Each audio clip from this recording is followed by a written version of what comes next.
নমস্কার বন্ধুরা, আজকে নিয়ে এসেছি দুর্দান্ত স্বাদের নিরামিষ আলু পটলের একটা রেসিপি।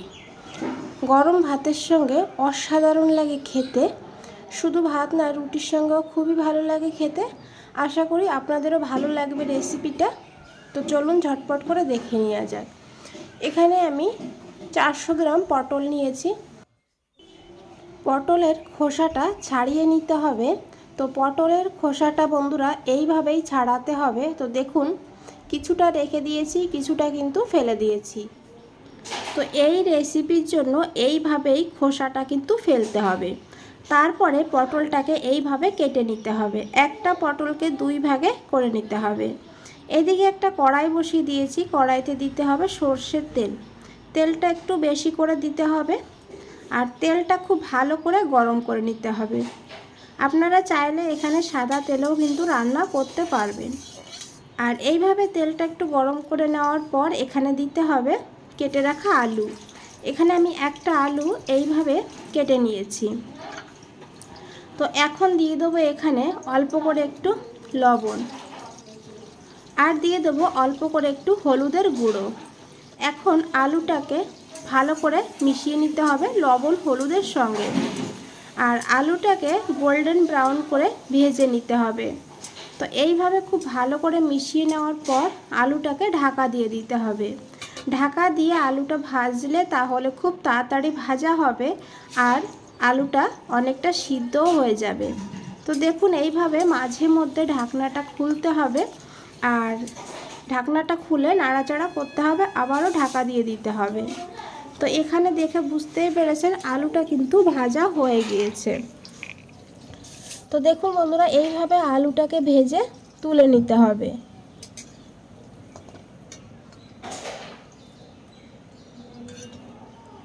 তো এই তেলের ভেতরে আমি দিয়ে দেবো কেটে রাখা পটলগুলো, আর পটলের ভেতরে দিয়ে দেবো অল্প করে একটু লবণ। এখানে কিন্তু হলুদের গুঁড়ো ব্যবহার করব না। পটলের সঙ্গে হলুদটা দিয়ে ভাজলে তাহলে কিন্তু তেলটা কালো হয়ে যাবে, আর এই তেলে আর রান্না করা যাবে না। তো আমি এখানে হলুদের ব্যবহার করছি না। তো এখন পটলটাকেও এইভাবে ভেজে নিতে হবে আস্তে আস্তে, হালকা গোল্ডেন ব্রাউন করে। তো পটলটা এখানে ভাজা হতে হতে এখানে দেখুন একটা মশলা করে নেব। নিয়েছি 1 ইঞ্চি আদা, কিছু কাঁচা লঙ্কা। কাঁচা লঙ্কার পরিমাণটা আপনারা বাড়িয়ে কমিয়ে নিতে পারেন। আদা আর কাঁচা লঙ্কার একটা মিহি পেস্ট বানিয়ে নিতে হবে। এদিকে বন্ধুরা পটলটাও কিন্তু কালার চেঞ্জ হয়ে গিয়েছে। তো এইভাবেই পটলটাকে ভেজে তুলে নিতে হবে। এইভাবে আলু পটলটা ভেজে রান্না করলে খেতে কিন্তু দুর্দান্ত হয়। তো এই তেলের ভেতরে আমি আরও 1 চামচ সর্ষের তেল অ্যাড করে দিয়েছি। এখন এখানে দিয়ে দিতে হবে 1/2 চামচ কালো জিরা, 2টো এলাচ, একটু দারচিনির টুকরো, একটা দিতে হবে এখানে শুকনো লঙ্কা, আর দিয়ে দিতে হবে একটা তেজপাতা। তেজপাতাটাকে এইভাবে ছিঁড়ে দিয়ে দিয়েছি। এখন এই মশলাটাকে একটু ভেজে নিতে হবে। তারপরে দিয়ে দিতে হবে এখানে আদা আর কাঁচা লঙ্কা বাটা। এখন আদা আর কাঁচা লঙ্কা বাটাকে একটু ভেজে নিতে হবে, আদার কাঁচা গন্ধটা যাতে চলে যায়। তারপরে এখানে আমি দিয়ে দিয়েছি একটা টমেটো, মিডিয়াম সাইজের একটা টমেটো এইভাবে কেটে নিয়েছি। তারপরে এখানে দিয়ে দিতে হবে লবণ পরিমাণ মতন। লবণটা দিয়ে এখন টমেটোকে ভেজে নিতে হবে।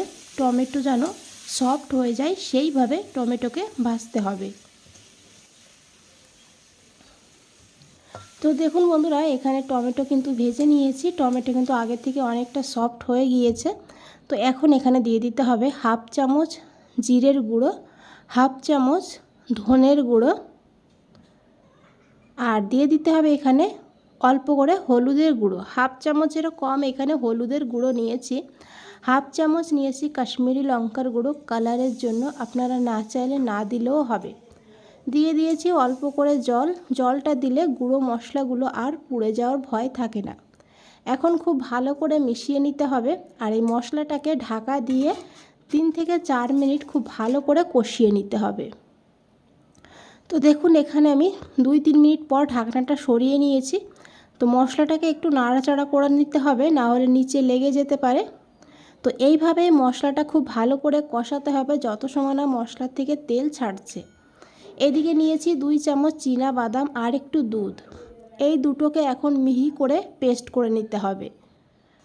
আর এদিকে দেখুন আমি মশলাটাকে আবারও ঢাকা দিয়ে দিয়েছিলাম, আর মশলাটা কিন্তু অনেকটা কষানো হয়ে গিয়েছে আর মশলার থেকে তেলও ছাড়তে শুরু করে দিয়েছে। তো মশলাটাকে আরও 2 মিনিট এইভাবে কষিয়ে নিতে হবে। তো এখানে দেখুন বন্ধুরা মশলাটা কিন্তু খুব ভালো করে কষিয়ে নিয়েছি, দেখে বুঝতেই পেরেছেন সাইডে কিন্তু তেল ছেড়ে দিয়েছে। তো এখন এখানে দিয়ে দিতে হবে বাদাম আর যে দুধটা আমরা একসঙ্গে পেস্ট করে রেখেছিলাম সেই পেস্ট। বাটি ধুয়ে অল্প করে জলও দিয়ে দিয়েছি, আর এখন খুব ভালো করে এই মশলার সঙ্গে মিশিয়ে নিতে হবে। এখন এই বাদামটাকেও খুব ভালো করে কষিয়ে নিতে হবে। এখানে আমরা যেহেতু কাঁচা বাদাম ব্যবহার করেছি, তো কাঁচা বাদামের কিন্তু একটা গন্ধ থাকে, সেই গন্ধটা যেন না থাকে সেইভাবে ভালো করে কষাতে হবে। এখানে বন্ধুরা দেখুন মশলা থেকে কিন্তু তেল ছাড়তে শুরু করে দিয়েছে। বাদামটা দেওয়ার পর খুব ভালো করে এইভাবে কষিয়ে নিতে হবে। আশা করি দেখে বুঝতেই পেরেছেন তেলটা কিন্তু পুরোপুরি ছেড়ে দিয়েছে। তো এইভাবেই মশলাটাকে কষাতে হবে, নাড়া কিন্তু বন্ধ করা যাবে না, যেহেতু বাদাম দিয়েছি, না হলে নিচে লেগে যাবে। তো তারপরে এখানে দিয়ে দিতে হবে ভেজে রাখা আলু আর পটল। পটল আর আলুটাকে খুব ভালো করে এইভাবে মশলার সঙ্গে মিশাতে হবে। এইভাবে লো ফ্লেমে 2 মিনিট কষিয়ে নিতে হবে, যাতে এই মশলাগুলো এই পটল আর আলুর ভিতরে খুব ভালো করে ঢুকে যায়। তারপরে এখানে দিয়ে দিতে হবে জল। যে প্লেটে রেখেছিলাম পটল আর আলুটাকে, সেই প্লেটটা ধুয়ে একটু জলও দিয়ে দিয়েছি। তারপরে আমি এখানে জল দিয়েছি গরম জল, এখানে কিন্তু অবশ্যই গরম জল অ্যাড করবেন। দিয়ে খুব ভালো করে মিশাতে হবে। আর ঝোলটা আপনারা কিন্তু আপনাদের পছন্দ মতন রেখে দেবেন এখানে। তো আমি আমার যতটা প্রয়োজন আমি নিয়ে নিয়েছি, আর তারপর ঢাকা দিয়ে মিডিয়াম ফ্লেমে এটাকে 5 মিনিট রান্না করে নিয়েছি। 5 মিনিট পর ঢাকনাটা খুলে খুব ভালো করে একটু মেশাতে হবে। তারপরে দিতে হবে কাঁচা লঙ্কা। কাঁচা লঙ্কা দিলে কাঁচা লঙ্কার ফ্লেভারটা কিন্তু খুব ভালো হবে এখানে। তো তারপরে এখানে দিয়ে দেবো অল্প করে চিনি। নিরামিষ রান্নাতে একটু চিনি দিলে না টেস্টটা অন্যরকম হয়ে যায়। অল্প দিয়েছি গরম মশলার গুঁড়ো, আর দিয়ে দিয়েছি এখানে 1/2 চামচ ঘি। দিয়ে খুব ভালো করে মিশাতে হবে। আর এখন রান্না করতে হবে লো ফ্লেমে 3 থেকে 4 মিনিট। তারপরে আপনারা চাইলে 5 মিনিটের জন্য স্ট্যান্ডিং টাইমে রেখে দিলে কালারটাও কিন্তু খুব সুন্দর হবে। তো দেখুন আমি এখানে 4 মিনিট পর ঢাকনাটা খুলে নিয়েছি, আর দেখুন কত সুন্দর কালার হয়েছে, আর এটা কিন্তু খেতেও দুর্দান্ত হয়। তো বন্ধুরা রেসিপিটা যদি একটু ভালো লেগে থাকে অবশ্যই একটা লাইক দিয়ে দেবেন আর কমেন্ট করে জানাবেন। আর নতুন বন্ধুদের বলছি চ্যানেলটা এখনও সাবস্ক্রাইব করে না রাখলে চ্যানেলটাকে সাবস্ক্রাইব করে পাশে থাকুন, আর নিচে বেল আইকনটা আছে প্রেস করে রাখুন। যখনই নতুন কোনো রেসিপি দেবো সবার আগে আপনাদের কাছেই পৌঁছে যাবে। বন্ধুরা আজ তাহলে এই পর্যন্তই, ফিরে আসছি নতুন কোনো রেসিপি নিয়ে। ভালো থাকবেন, সুস্থ থাকবেন। আপনাদের সবাইকে অনেক অনেক ধন্যবাদ।